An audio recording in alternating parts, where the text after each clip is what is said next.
بھائی نے سوال پوچھا ہے دودھ میں شہد ڈال کر استعمال کرنے کے فائدے بتا دیں۔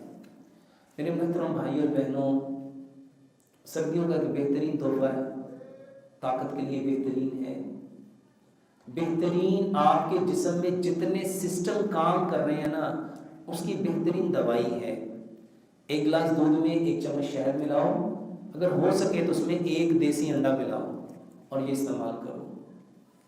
اس کے ان گنت فائدے ہیں، جسمانی بھی، ذہنی بھی، اور جتنے مسائل آپ کی زندگی میں جو درپیش ہوتے ہیں کمزوریوں کے، اس کا بہترین علاج ہے۔ میں نے سوال پوچھا ناخن بہت ٹوٹتے ہیں، علاج بتا دیں۔ میرے محترم بھائیوں، ناخن کے ٹوٹنے کے پیچھے سے ایک بہت وجوہات تو بے شمار ہیں، لیکن اس میں سے ایک بڑی وجہ کیلشیم کی ڈیفیشنسی ہے۔ جب ہمارے جسم میں کیلشیم کی ڈیفیشنسی ہوتی ہے، وائٹامنس کی ڈیفیشنسی ہوتی ہے، خون کی ڈیفیشنسی ہوتی ہے جس کو انیمیا کہتے ہیں، تو اس کی وجہ سے ناخن ٹوٹتے ہیں۔ تو سب سے بہترین علاج ہے کہ سب سے پہلے اس وجہ کو تلاش کرو جس کی وجہ سے ناخن ٹوٹ